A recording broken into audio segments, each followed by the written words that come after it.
ASBL వారి శ్రీరామనవమి కళ్యాణ మహోత్సవం సింగర్ సునీత గారి మధురగానంతో మార్చి 27 సాయంత్రం 5:30కు బుక్ మై షోలో మీ ఉచిత పాస్ ఇప్పుడే బుక్ చేసుకోండి. జై శ్రీరామ్ అండి. అందరికీ శ్రీరామనవమి శుభాకాంక్షలు. సుమన్ టీవీకి స్వాగతం. నేను గీతాంజలి.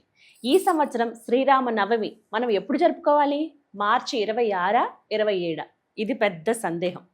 అలాగే ఆ రోజు విశిష్టత, మనం ఇంట్లో విధిగా చేయవలసిన పూజా కార్యక్రమాలు, దాంతోపాటుగా మనలో చాలామంది ఎన్నో జటిలమైన సమస్యలు ఎదుర్కొంటారు. అంటే నిత్యం మన జీవితంలో ఉండేవే, వాటికి పరిష్కారం దొరకక ఇబ్బంది పడుతూ ఉంటాం. ఇలాంటి విశిష్టమైన రోజున ఏవైనా పరిహారం చేసుకుంటే గనక వాటి నుంచి బయటపడే మార్గాలు ఉన్నాయా? తెలుసుకుందాం. వివరించేందుకు ప్రస్తుతం మనతో పాటు ఉన్నారు సంకల్ప మందిర్ నిర్వాహకులు, ప్రముఖ జ్యోతిష్యులు, బ్రహ్మశ్రీ నందిభట్ల శ్రీహరి శర్మ గురువు గారు. వారితో మాట్లాడదాం. నమస్కారం గురువుగారు. వాగర్థావివ సంపృక్తౌ వాగర్థ ప్రతిపత్తయే జగతః పితరౌ వందే పార్వతీ పరమేశ్వరౌ. ఆదిత్యాయ చ సోమాయ మంగళాయ బుధాయ చ గురు శుక్ర శనిభ్యశ్చ రాహవే కేతవే నమః. శృంగేరి జగద్గురు పీఠాధిపతులకి, కంచిపీఠాధిపతులకి నమస్కారములు తెలియజేసుకుంటూ కార్యక్రమాన్ని ప్రారంభిద్దాం. జై శ్రీరామ్. శ్రీరామనవమి శుభాకాంక్షలు గురుగారు. జై శ్రీరామ్. మీకు, యాజమాన్యానికి, వీక్షిస్తున్నటువంటి మన సుమన్ టీవీ ప్రేక్షకులకు అందరికీ కూడా శ్రీరామ నవమి పర్వదిన శుభాకాంక్షలు. రాముల వారి కళ్యాణం జగత్తంతా సంబరమే. ఖచ్చితంగా విశ్వం అంతా ఆనందపడుతుంది. వారి కళ్యాణం చూడడానికి అందరం ఎంతగానో ఎదురు చూస్తాం. అయితే పెద్ద సందేహం అండి, పండగలప్పుడు ఇలా 2 రోజులు వస్తే గనక ముందు ఈ సందేహంతోనే సగం అయిపోతుందని అనిపిస్తుంది. మరి ఇంతకీ 26, 27 గురువుగారు ఎప్పుడు జరుపుకోవాలి శ్రీరామనవమి? మనకు శ్రీరామనవమి కానీ, జన్మాష్టమి కానీ, దీపావళి పండుగ, దసరా, ఇలా ఏదో ఒక సందర్భంగా, హోళీ, రాఖీ పౌర్ణమి, ఇలా మనకు కన్ఫ్యూజన్ స్టేటస్లో వస్తాయి. కారణం ఏంటంటే ఇక్కడ ప్రధానంగా మన సనాతన ధర్మంలో తిథిని అనుసరించి చేసుకునే పండుగలు కొన్ని, నక్షత్రాన్ని అనుసరించి చేసుకునే పండుగలు, ఉదయం పూట తిథి ఉన్నటువంటివి లేదా సాయంత్రం పూట తిథి వ్యాప్తమైనటువంటి పండుగలు కొన్ని ఉంటాయి. ఇప్పుడు మహాశివరాత్రి సాయంకాలం మొత్తం చతుర్దశి ఉండాలి. అలాగే సంకష్టహర చతుర్థి సాయంకాలానికి చవితి ఉండాలి, చంద్రుడిది.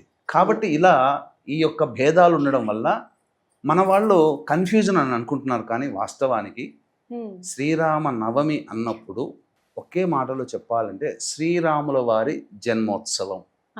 అంటే జన్మించినటువంటిది నక్షత్రాన్ని బట్టి చేసుకునే ఆచారం కొన్ని ప్రాంతాలలో, జన్మతిథిని బట్టి చేసుకునే ఆచారం కొన్ని ప్రాంతాల్లో ఉంటుంది. అయితే శాస్త్రాన్ని బాగా పరిశీలన చేసినప్పుడు జన్మ నక్షత్రం ఉన్న రోజున పండుగ చేసుకోవడము, పుట్టినరోజు చేసుకోవడమే చాలా సముచితం. ఎందుకంటే మరణించినప్పుడు, వ్యక్తి మరణించినప్పుడు మరణించిన తిథిని మనం ఆధారంగా చేసుకొని ప్రతి సంవత్సరం కార్యక్రమాలు చేస్తుంటాం. మరి పుట్టినప్పుడు పుట్టిన నక్షత్రమే తీసుకోవాలి, పుట్టిన తిథి తీసుకోకూడదు, నక్షత్రమే. దీన్ని బట్టి మనం చూసినట్లయితే 26వ తారీఖు రోజున అష్టమి తిథి 11:50 వరకు, 26వ తారీఖు రోజున. తర్వాత ఈ ఆరుద్ర నక్షత్రం 3:50 అయిపోయి తదనంతరం ఈ యొక్క పునర్వసు నక్షత్రం 26వ తారీఖున ప్రవేశం చేస్తుంది. మరి 27వ తారీఖు రోజున పునర్వసు నక్షత్రం 4వ పాదం అపరాహ్న సమయం అనగా 3:50 వరకు ఈ యొక్క పునర్వసు నక్షత్రం ఉంది. ఉదయం 10:38 వరకు నవమి తిథి ఉంది 27వ తారీఖు రోజున. కాబట్టి 27వ తారీఖు నవమి సూర్యోదయానికి, అలాగే రాముల వారు జన్మించిన జన్మ నక్షత్రం పునర్వసు నక్షత్రం 4వ పాదం మధ్యాహ్న అపరాహ్న సమయానికి 12:30 సమయంలో జన్మించాడు కదా, అదే సమయానికి పునర్వసు నక్షత్రం 27వ తారీఖు రోజున ఉంటుంది. కాబట్టి వీక్షించేటువంటి ప్రేక్షకులు 27వ తారీఖు రోజున జరుపుకోవడమే సముచితం. మనకు ఇంకా క్లియర్గా చెప్పాలి అని అంటే భద్రాచలంలో రాముల వారి కళ్యాణం ఎప్పుడు చేస్తున్నారో అప్పుడే కళ్యాణం చేసుకోవాలి. 27న జరుగుతుంది కాబట్టి మనం అందరం కూడా 27నే జరుపుకోవాలి. 27 జరుపుకోవాలి. పెద్ద సందేహం అయితే తీరిందండి. ఇక తదుపరి అడిగేది ఆ రోజు విశిష్టత, అలాగే ఇంట్లో ఎలా చేసుకోవాలి పూజా కార్యక్రమం, ఉదయం నుంచి సాయంత్రం వరకు ఎట్లా గడపాలి? మనకు నవరాత్రులలో గుప్త నవరాత్రులు అని ఆషాఢము, తర్వాత వచ్చే వారాహి మరియు శ్యామ నవరాత్రులు, ప్రత్యక్ష నవరాత్రులు అని కూడా ఉన్నాయమ్మా. ప్రత్యక్ష నవరాత్రులప్పుడు కేవలం దుర్గా నవరాత్రులనే చేస్తాం, కానీ లలితా నవరాత్రులు కూడా ఉన్నాయి. రాముల వారి యొక్క వీరోచిత పోరాటము, ఒక పురాణ పురుషుడుగా అవతరించినంత వరకు కూడా లలితా నవరాత్రులు చేసుకున్నారు. రాముని వారి గొప్పతనాన్ని కాంక్షిస్తూ ఈ యొక్క శ్రీరామ నవమిని కళ్యాణోత్సవంగా రామదాసు వారి కాలం నుంచి వచ్చింది. ఉమ్, కాబట్టి అసలు లలితా నవరాత్రులు చెప్పుకునేటువంటిది విశిష్టత ఏంటంటే ఒక్కొక్క తిథికి పెరుగుతూ ఆ ప్రాముఖ్యత పెరుగుతూ నవమి తిథికి వచ్చేసరికి సంపూర్ణంగా ఉంటుంది. కాబట్టి అటువంటి సంపూర్ణమైనటువంటి లలితా దివ్యశక్తి కలిగినటువంటి రోజున ఉమ్, రాముల వారు జన్మించారు. కాబట్టి ప్రధానంగా ఇది చాలా గొప్పదైనటువంటిది. చైత్ర శుద్ధ నవమి పూర్వకాలంలో ఉమ్, ఎలా జరుపుకునేవాళ్ళంటే కోటి సూర్యగ్రహణాలలో ఎంతటి బలం ఉంటుందో అంత బలం నవమి తిథి రోజున ఉంటుంది. ఓ, అంత బలవత్తరమైన రోజు కాబట్టే రాక్షస సంహారం జరుపుకోవాలనే సదుద్దేశంతో జరపాలనే సదుద్దేశంతో రాముల వారు విష్ణు అంశ సంభూతులై శ్రీరామ నవమిగా చెప్పుకునే చైత్రశుద్ధ నవమి రోజున జన్మించడం జరిగింది. ఉమ్, కాబట్టి ఇది చాలా విశిష్టమైనటువంటి రోజమ్మ. దీనికి సంబంధించి వీక్షించేటువంటి మన ప్రేక్షకులు కూడా దేవతానుగ్రహాన్ని పొందాలనే సదుద్దేశంతో ఉన్న వాళ్ళందరూ కూడా ముందు రోజు ఉపవాస నియమాన్ని పాటించాలి. ఆహా, అష్టమి రోజు కూడా అష్టమి రోజు 26. అప్పటికి నవమి వచ్చేస్తుంది కూడా. ఆ. కాబట్టి ధూమపానము, మద్యపానము, మాంసాహార భోజనము, మైథునము ఇవేవీ ఉండకూడదు. ఉమ్, భూషణం చేస్తే మంచిది.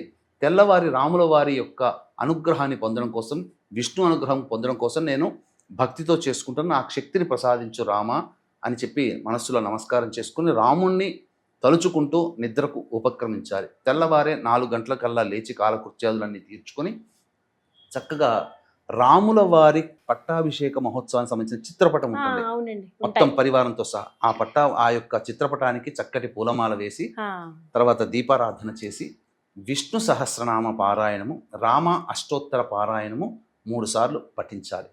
ఉమ్, ఈ విధంగా ఉమ్, చేసిన తర్వాత ఆ రోజంతా కూడా రాముల వారి నామస్మరణ చేసుకుంటూ ఉండాలి. ఎందుకంటే కోటి సూర్యగ్రహణాలతో సమానం అన్నాం కదా. అవును. ఇక ఆ సందర్భంగా రామానుగ్రహాన్ని పొందదలిచిన వాళ్ళు ఉమ్, ఆ రోజంతా కూడా రామనామస్మరణ చేసుకుంటూ చక్కగా మధ్యాహ్నం 11:30 గంటల సమయానికల్లా ఉమ్, దగ్గరలోని ఏ దేవాలయంలోనైనా కానీ లేదా ఎక్కడ రాముల వారి కళ్యాణం జరిగితే అక్కడ ఉండడం, చేతనైనంత వాలంటరీగా సర్వీస్ చేయడం, లేకపోతే రాముల వారి కళ్యాణంలో మనం పాలు పంచుకోవడం, ఉమ్, లేదా కన్నులారా ఆ స్వామి కళ్యాణోత్సవాన్ని వీక్షించడం, వీక్షించడం. ఇవన్నీ చేయాలి. చేసిన తర్వాత ఆ రోజు మధ్యాహ్నం 3:50 కల్లా పునరుసు నక్షత్రం వెళ్ళిపోతుంది కదా. ఉమ్, ఆ రోజున అంతా కూడాను ఉపవాసం ఉండి వీలైతే పండ్లు పాల పదార్థాలు తీసుకోవచ్చు. ఉమ్, ఇక ఉపవాస విరమణగా మిరియాలతో బెల్లము పానకము చేసినటువంటి దాన్ని స్వీకరించి ఉపవాస విరమణ చేయాలి. ఉమ్, చేసిన తర్వాత సాయంకాలం మళ్ళీ కాలకృత్యాదులు తీర్చుకొని స్నానం ఆచరించకూడదు. విష్ణు దేవాలయానికి లేదా రామాలయానికి చేరుకొని ఆ రాముల వారి అర్చన కార్యక్రమం జరిపించుకొని ఇంటికి తిరిగి వచ్చి రాత్రిపూట చంద్రుని దర్శనం చేసుకొని భోజనం చేయవచ్చు. ఉమ్, ఈ విధంగా సంబంధించినటువంటివి ఎవరైతే చేస్తారో ఆ రామానుగ్రహానికి పాత్రులవుతారు. ఓ, అంటే పరమేశ్వరుడు అన్ని విద్యలను ఇచ్చి శ్రీరామ అనే తారక మంత్రాన్ని మాత్రం తన దగ్గర పెట్టుకున్నాడు. ఆహా, అన్ని విద్యల కంటే కూడా బలమైనది ఈ రామనామం. రామ. కాబట్టి అటువంటి శ్రీరామ నవమి రోజున మనమందరం కూడా ఆచరించడం అనేటువంటిది ఉమ్, పూర్వపుణ్యం ఉంటే తప్ప ఆచరిస్తారు. నిజమండి, అది అదృష్టమే. ఆ పాపము తొలగి కష్టాలు తొలగాలనుకునే వాళ్ళు రామనవమిని ఆచరించాలి. అన్నిటికంటే ముఖ్యంగా ఉమ్, మన యొక్క ఆంధ్ర, తెలంగాణ, కర్ణాటక కొన్ని ప్రాంతాలు, తమిళనాడు కొన్ని ప్రాంతాలలో కళ్యాణోత్సవం జరుపుతారు. ఆ, అవునండి. కానీ మిగతా భారతదేశంలో ఎక్కడా కూడా కళ్యాణం జయంతి ఉత్సవాలు జరుపుతారు తప్ప, పుట్టినరోజుగా పండగ జరుపుకుంటారు తప్ప రామనవమిలో కళ్యాణం మన దగ్గర మాత్రమే చేస్తారు. ఉమ్, ఇది మనకు తరచి చూస్తే మనకు గమనించినటువంటిది ఏంటంటే భద్రాచల రామాలయ నిర్మాణం అనేటువంటి ధమ్మక్క ద్వారా వచ్చింది కదా. అవును. ఉమ్, స్వామివారి యొక్క విగ్రహం అందులోనే లభించింది కదా. సీతా సమేతుడైనటువంటి లక్ష్మణ సహితుడైనటువంటి రాముల వారి విగ్రహం లభించింది కాబట్టి దానికి గుర్తుగా శ్రీరామ నవమి రోజున కళ్యాణం అనేటువంటిది అప్పటి నుంచి రామదాసుల వారు చేస్తూ ఏర్పాటు ఉన్నారండి. చేసి ఉండవచ్చు. ఆ, అందుకనే కేవలం భద్రాచలంలో మాత్రమే కళ్యాణం కళ్యాణం జరపబడుతుంది జరుగుతుంది. రామనవమి ఆ రోజు. రోజున. ఉమ్, ఇది మన ఆంధ్ర, తెలంగాణ ప్రాంతంలో జరుపుతారు. అన్ని చోట్ల చేస్తారు. ఇక ప్రధానంగా చాలా మందికి సమస్యలు ఉంటుంటాయి. ఉమ్, ఏంటి జటిలమైన ఆ. సమస్యలు పరిష్కారం కానీ కోర్టు నిత్య కేసులు జీవితంలో కానీ ఉండేవేనండి. అవును. కోర్టు కేసులు కానీ లేకపోతే ఒకళ్ళ దగ్గర నుంచి మనకు పని కావాల్సి వస్తే పని కాకపోవడం కానీ, ఉమ్, ఉద్యోగ సంబంధంగా మనం ఎదురు చూస్తున్నాం అన్ని ఆర్డర్స్ వస్తాయి, ఉద్యోగం సరిగ్గా మనకు ఆర్డర్ రాకపోవడం టైంకి కానీ, రాదు. ఉమ్, లేకపోతే మనం వీసా ప్రయాణం కోసం అప్లై చేస్తాం అన్నీ శాంక్షన్ అవుతాయి కానీ వీసా దగ్గర ప్రాబ్లం ఉంటుంది. ఇలాంటి జటిలమైన సమస్యల నివారణకి ఉమ్, అలాగే ఉద్యోగ సంబంధమైన సమస్యల నివారణకి, దాంపత్య సమస్యల నివారణకి, ఓ, సంతాన సమస్యల నివారణకి ఈ రామనవమి రోజున కొన్ని పరిహారాలు చేసుకుంటే చాలా మంచి జరుగుతుంది. ఇక్కడ ప్రధానంగా దైవం మానుష రూపేణ రాముల వారి యొక్క అనుగ్రహంతో మనుష్యుల రూపంలో మనకు సహాయ సహకారాలు అందుతాయమ్మా.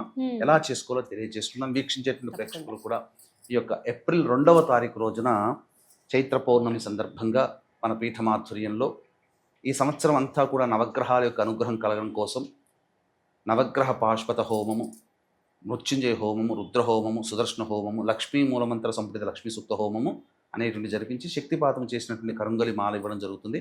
సాయంకాలం 6 గంటలకి 2వ తారీఖు రోజున ప్రారంభమవుతుంది. అవకాశం ఉన్న వాళ్ళు 2వ తారీఖు మధ్యాహ్నం 3 గంటల లోపల మీరు గోత్రనామాదులు స్క్రీన్పై కనిపిస్తున్న నెంబర్కి కాంటాక్ట్ చేసి నమోదు చేసుకోవచ్చు. ఇంతకుముందు చెప్పుకున్నట్టుగానమ్మా, జటిలమైనటువంటి సమస్యల నివారణకి ఈ రోజున సుందరకాండ పారాయణం చేయాలమ్మా. దొరుకుతుంది, పుస్తకం దొరుకుతుంది. ఆ రోజు మొత్తం పారాయణం చేస్తే ఆంజనేయుని యొక్క అనుగ్రహంతో అది జరుగుతుంది. ఇక తర్వాత ఉద్యోగము, పదవి, వ్యాపార సంబంధమైనటువంటి సమస్యలు ఉంటాయి. శ్రీరామ పట్టాభిషేక మహోత్సవం అంటే రావణ సంహారం జరిగి శ్రీరామ పట్టాభిషేకం జరిగేంత వరకు ఉండేటువంటి సర్గని మనం 108 సార్లు కనుక పారాయణం చేస్తే ఖచ్చితంగా ఉద్యోగం లభిస్తుంది. ఉద్యోగం పోతుందనే భయం వాళ్ళకి, ఆ భయం తొలగిపోతుంది. ఇక దాంపత్య సమస్యల నివారణకి రావణ సంహారం జరిగి పట్టాభిషేకము జరిగి అన్యోన్య దాంపత్యముగా ఉండి గర్భవతి అయి సంతానాన్ని కని రాముల వారు ఉండేంత వరకు కూడా, అనగా ఆ యొక్క అవతార సమాప్తి జరిగేంత వరకు కూడా ఉన్నటువంటి ఘట్టాన్ని ఎవరైతే 3 మార్లు పారాయణం చేస్తారో దాంపత్య సమస్య తొలగిపోతుంది. ఇక వివాహ సమస్యలు అనేటువంటివి ప్రధానంగా చూసుకున్నట్లయితే అరణ్యానికి బయలుదేరి బాలకుడిగా ఉన్నటువంటి రామ లక్ష్మణులు అరణ్యానికి బయలుదేరి సీతా కళ్యాణ ఘట్టం వరకు, సీతారామ కళ్యాణం ఘట్టం వరకు ఉన్నటువంటి ఆ సర్గని ఒక 21 మార్లు కనుక పారాయణం చేస్తే తప్పకుండా ఆ సంబంధించినటువంటి వివాహ దోషాలు తొలగిపోయి ఆదర్శ పురుషుడైనటువంటి రాముడిలాగా ఆదర్శ మహిళ అయినటువంటి సీత లాంటి వధువు వారి యొక్క జీవితంలో ప్రవేశిస్తుంది. ఇక అన్నిటికంటే మించి ప్రధానముగా సంతాన సమస్యలు కూడా ఈ సంబంధించినటువంటి ఘట్టం.